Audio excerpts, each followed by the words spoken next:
All right, today's situation is all about relationships.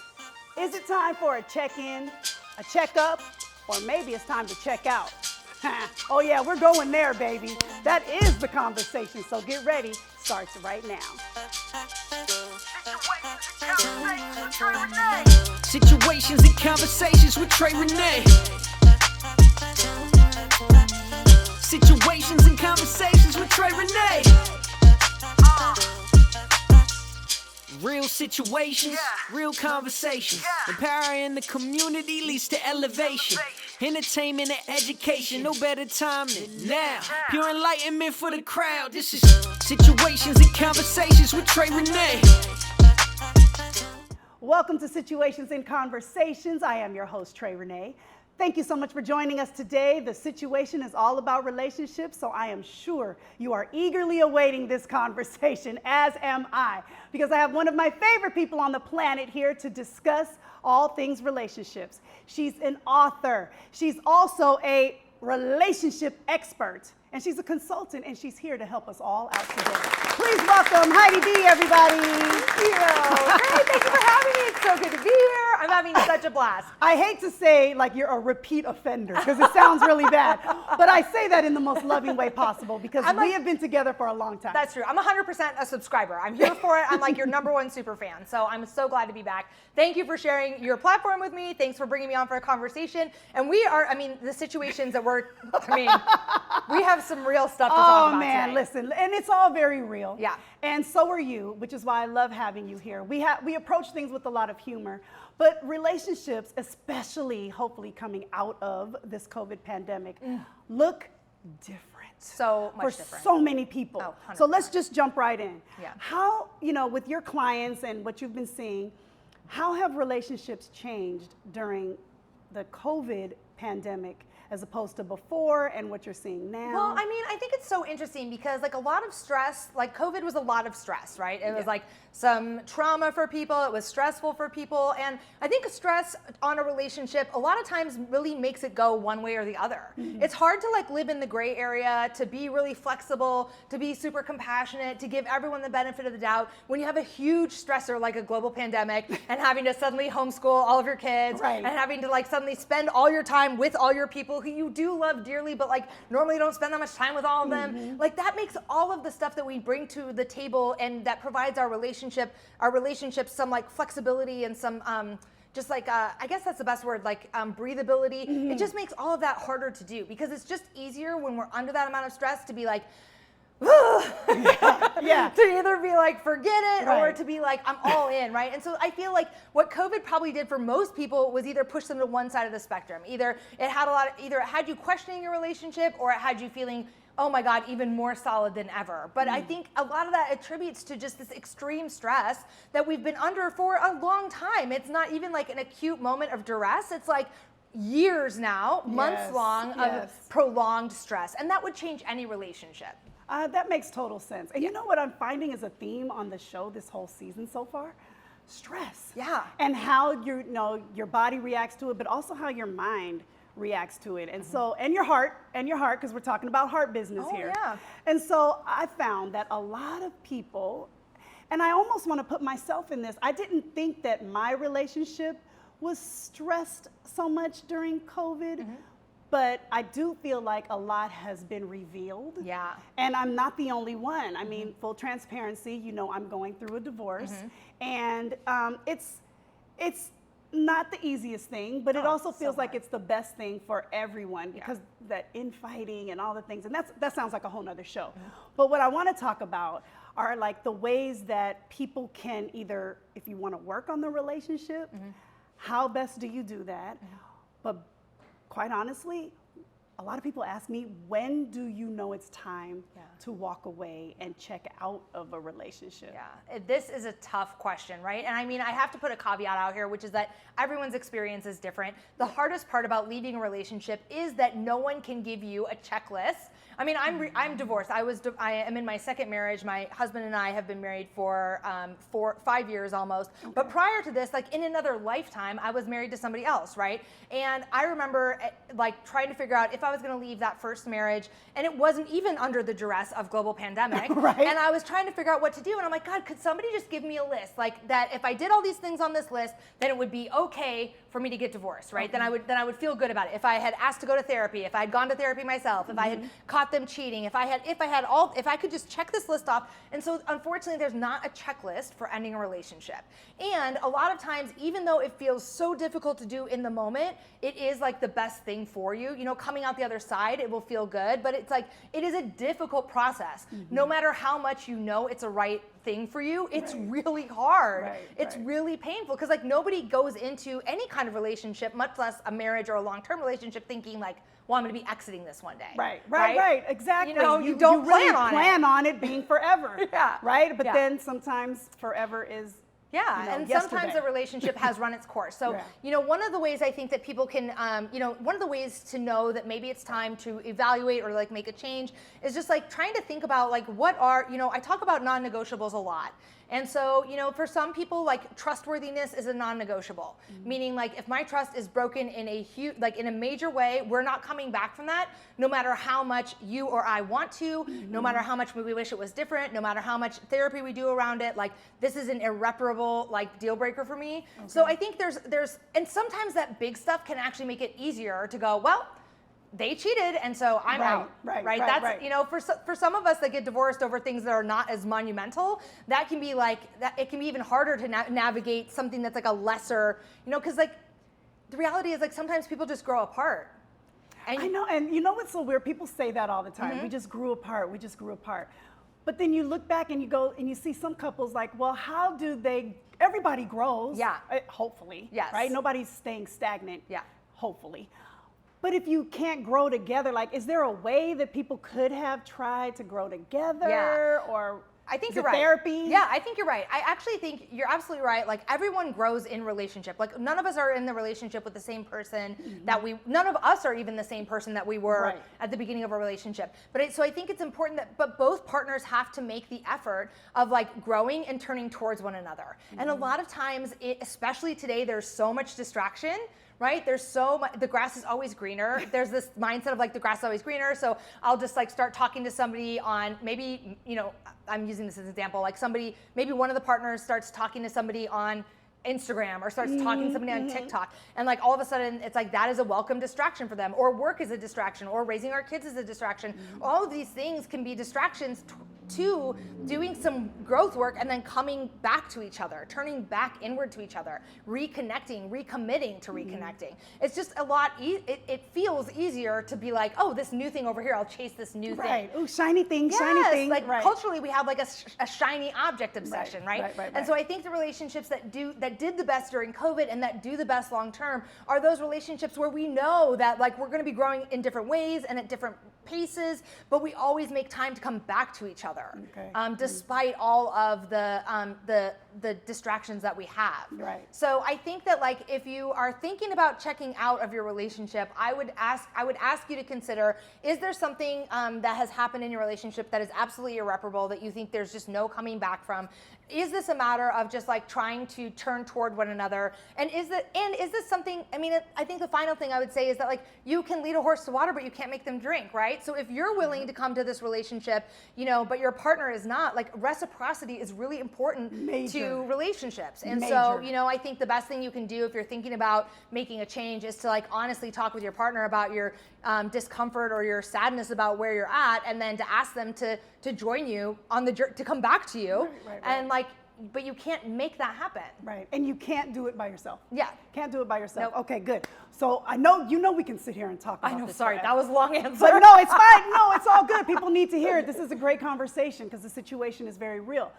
For those who have checked out, how in the world, after being in a substantial relationship for a long time, how do you get back into the dating world? I mean, it's crazy out here. It is crazy. It is the Wild West. What are some of the tips that you would have for somebody who's like, all right, I think I'm ready to get back in here and start dating? Yeah. I would say two things come to mind. First of all, like there is grief around, certainly grief around a marriage ending or a long-term relationship ending. So if you've been in a relationship, honestly, that's like 2 years or more and it's ending, you're gonna need to give yourself some time to grieve that. And maybe you have to do a little bit of therapy around it. You know what I mean? Like there's nothing wrong with like really unpacking some of that stuff.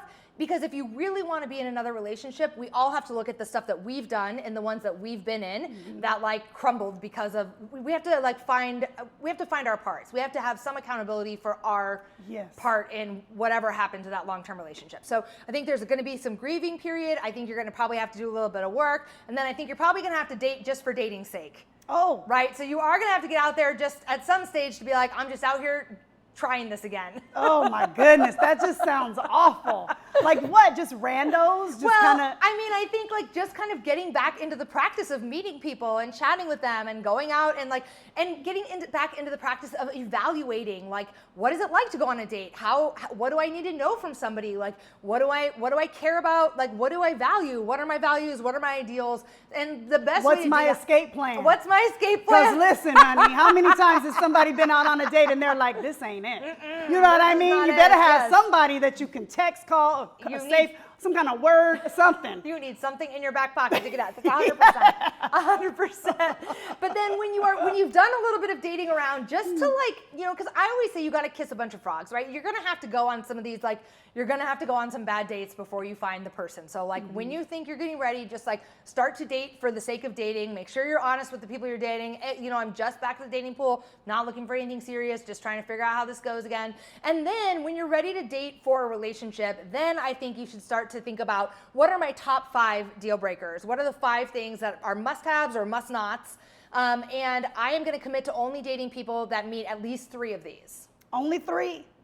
I mean, can you talk yourself out of dating if you're doing too much? Because I'm that type of person. It's like, check, check, check. Oh, not this one. I actually think that is specific to, like, that's specific to each person, right? So if you're somebody who's been known to be like ultra picky, I'm not saying that's a problem. I'm just saying that sometimes we rule people out too quickly because we're like, well, my list is 100 things long and you only have 99 and I'm looking for the full 100. And it just robs us of the practice of getting to know somebody, getting to evaluate how they are, getting to assess what they're like. Because like I really think of dating as like an investigation. You know, like go ahead, put your like go-go gadget hat on, get your magnifying glass out, get your detective hat on, because like you're going to be asking people questions and you're going to be assessing the information that they're giving you, and you're going to be trying to figure out if it fits with you, right? So, but you don't want to be on a date with a whole checklist and say, okay, so sir or ma'am, you know, or them or they, you know, what are we, are you this, are you that, are you that? No, you have to learn how, and that's probably why you say date for the sake of dating before you start dating for the sake of an actual relationship, just so you can get your skills up, because it is a skill, right? Like you don't want to be out here looking crazy. No, you know, and you are gonna look crazy those first couple dates, right? Because you're gonna probably be maybe inappropriately vulnerable, where you're gonna share everything about that bad breakup, which is like, you know, it's like not ideal on the first date to do that. But I know plenty of people who are off of a heartbreak, have done the work, think they're ready to date, and then go on that first date and tell that person like the whole thing, right? So what a mess. You gotta have a practice pancake. The first dates are going to be bad. This conversation could definitely go on forever. We don't have that much time though, but people can absolutely connect with you. Always. What's the best way for somebody to reach out to you? Yeah, you can come find me on Instagram. I'm at Heidi B Coaching on Instagram. I'm in my DMs all the time, so send me a DM. I will answer your questions, and we'll get to working on whatever it is that you got to do around your dating life. She's married, so don't DM her in that way. Okay? She's happily married. Thank you, Heidi. So much love for you, but you're not going anywhere because you're going to come back for some serious Hey Trey chat. So don't go away. We'll be back with more situations and conversations in just a bit. Special thanks to our presenting sponsor, Oregon Health Authority, helping people and communities achieve optimum physical, mental, and social well-being. XB will instantly immerse you in an intimate experience with Black communities and cities all across the nation. Our first pillar, Connection, provides information about upcoming events and activations for the mind, body, and soul. Our second pillar, Culture, will be our bridge to the consciousness of our community, united in evolution. And our third pillar, Community, will provide a convenient avenue to various goods and services offered by African American retailers and entrepreneurs. Connection, Culture, Community, XB. Now it's time for Hey Trey This is where you get to ask the questions. Welcome back to Situations and Conversations, and now it is time for Hey Trey. This is where you all have chimed in with some situations that definitely need a conversation. And since we've already been talking with Heidi B about dating, I thought Heidi would definitely love to be a part of this convo as our girl tribe. So Heidi is here. We also have Donisha, and we have my girl Abibat. Okay, Don is out here singling and mingling, so talk about. Oh, don't be shy now. Let's talk about it. Single, but the girls are in a situation where, what age do we feel like? And I do say age because I will say that I'm in the 40 to 45 bracket. When is it too old to not have something established? Like, why is it still so complicated? What is our status? I feel like I need to do like a what is it called? MySpace? Like, what's my status? Am I complicated, single, engaged? What am I? What is it, right? Right, update me. So like, when is it too old to, or when is it appropriate to start saying like, what are we doing here? I love it. I think this is a good. This is a good situation. Talk about it. Here's why. Because dating to date is for all ages. All ages can date to date. But when you are dating for a relationship, that is a grown folks affair. Period. It is time to get real and to get honest. So I think one of the things that happens when we get into like situationships or like complicated statuses is that somebody is not willing to be honest. Whether that's you What about lituation? I love it. Whether it's like me about what I want, like I'm afraid to be honest with the person I'm talking to because I'm afraid to tell them like, hey, I'm looking for something serious. Right. If you're not looking for that, then it's time to move on. Or the person that you're dating is like not willing to be honest with you about like what they're looking for. So dating for a relationship, I think, is completely different than like dating to date. And I do think there are like different things we can do around it. But one of the ways it gets really messy is that like when people are just dating to date, like, you know, fill some time, go meet some people, have some drinks, like being honest, really honest about what they want is like not really part of like how that goes. I agree with that. Yep. I agree with that. I mean, as well. You know, there's a period of time when we have a time where we want to just date to date. 100%. You know, have a good time and meet people and mingle and whatnot. But then when it's time to get serious, how do we go about it? Yeah. I mean, basically, like you said, you have to be transparent, correct? Yeah. So making sure that both ends are transparent, they actually know exactly what they want. I feel like when you have that first conversation, it should be all laid out.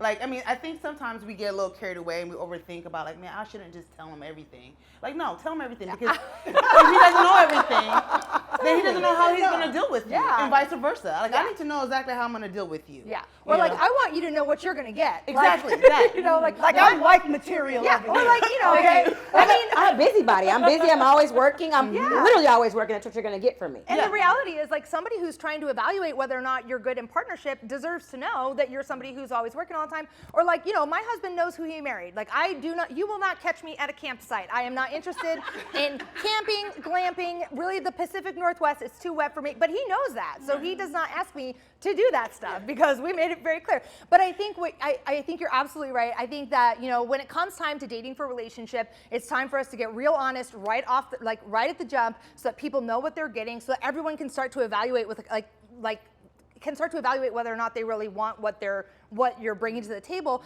And I think the hardest part about that is it requires a tremendous amount of resilience. I have to be willing to fiercely advocate for myself around who I am, what I want, what's acceptable to me, what's not. Like, look, for me, when I was dating, it's not acceptable to not text me for 24 hours. I'm not interested. Right. First of all, because I never dated a brain surgeon, I would give like a brain surgeon a pass on this. I would give a brain surgeon a pass because maybe you're like, you could be a surgeon. Yeah.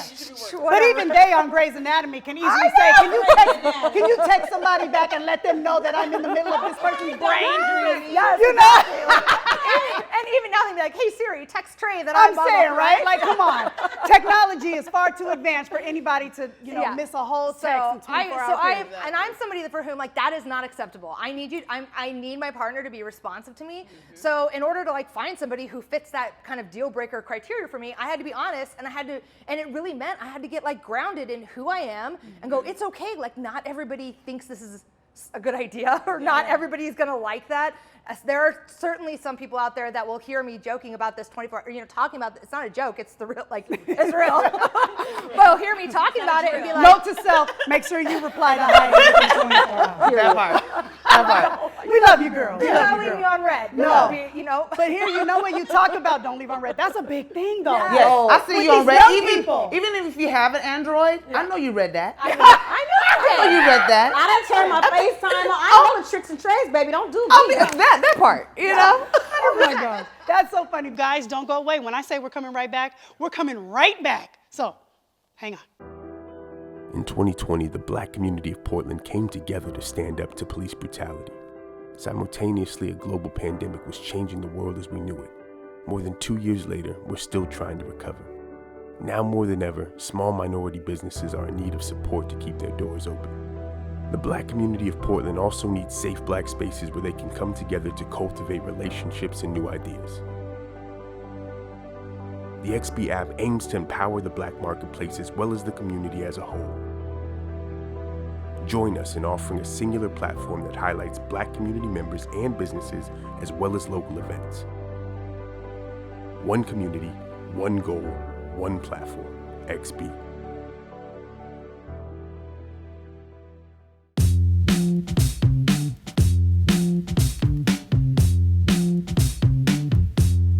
At the first day, you might be a little bit scared to meet new people, but if you get to meet new people, it might be like a friend or someone that you can talk to when you're sad. And I learned that you can do so much more than just sit in a house and wait for something to pop up.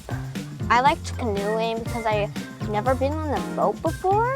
We painted shirts and did self-portraits. We got to see some deer, that was exciting, and we got to eat huckleberries. Yeah, those are so good. Every year, it's so fun.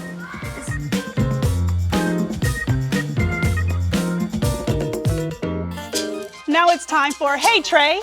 This is where you get to ask the question. So we're talking about being honest. So a friend of mine, this is a true story.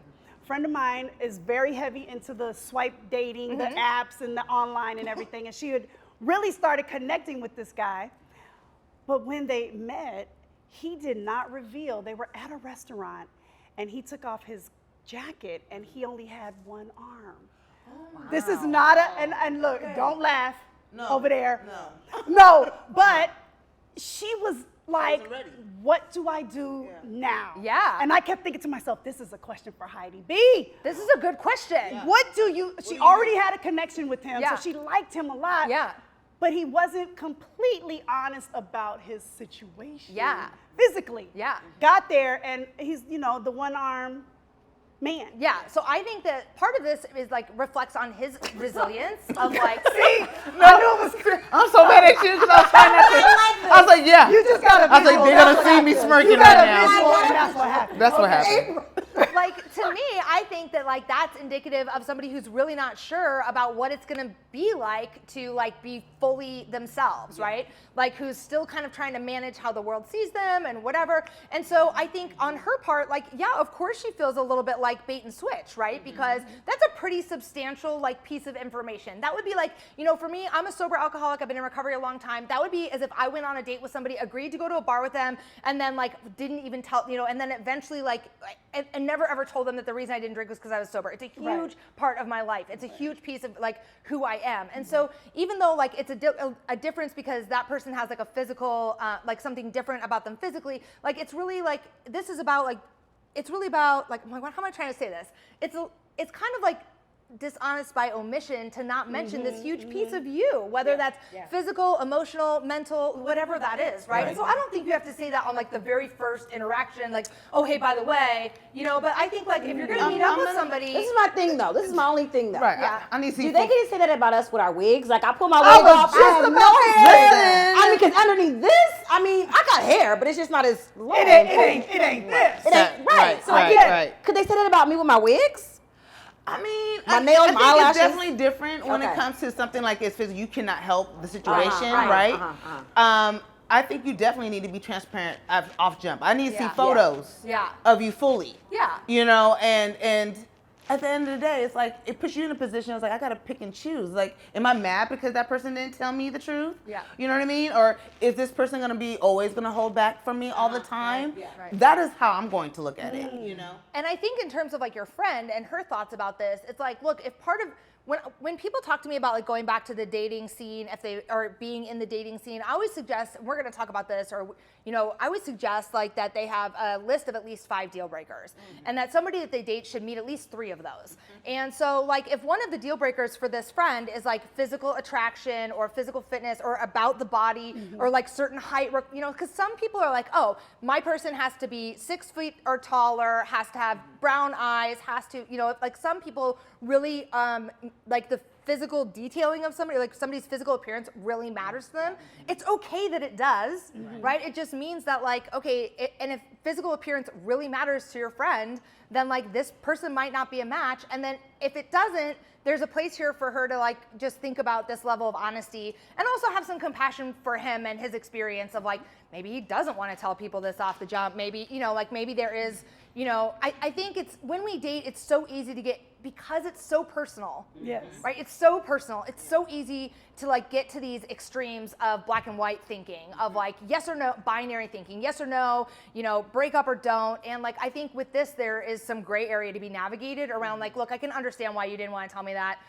But I would like for you to maybe understand why it was pretty shocking to me, to discover this in a restaurant, and like, how do we move forward? Can we move forward from here, or how do we move forward? Yeah, what do you think? like, which arm is it, and how did I not see this? Well, like, oh I my got God. more questions. Well, there's too many questions. Let me tell you what happened.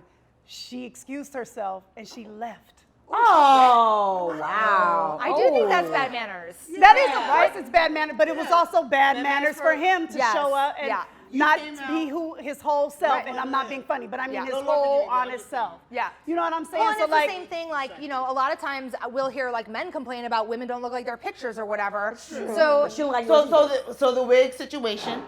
Definitely. I mean, I switch it up all the time. You're gonna see me with short hair, no hair, wig down to hair, braids, all of that. With a bust down, it's fine. Yeah, but you're gonna see all of those photos. Yeah. Do you know what I mean? Yeah. So I feel like at the end of the day, being transparent is what matters. Yeah. Yeah. letting it be known off the top. That's the most important thing. I think the honesty. Honest with yourselves. That part. And honest with whoever it is that you are either dating or trying to be in a whole relationship with. Honesty is the key, yes? Yes. Agreed. Woo-wee. Well, I'm going to be honest. I wish this conversation would continue on and on. I love these ladies so much. I love you guys, too, for watching. Thank you so much for hanging out with us. That's going to do it for this episode of Situations and Conversations. Please do join us again next week. We'll be right back here, same time, same channel. Until then, make sure you take excellent care of yourselves. You must do that in order to take care of anybody else, because that is our mission. And when you think me, think we. When you think you, think too. We'll see you next time.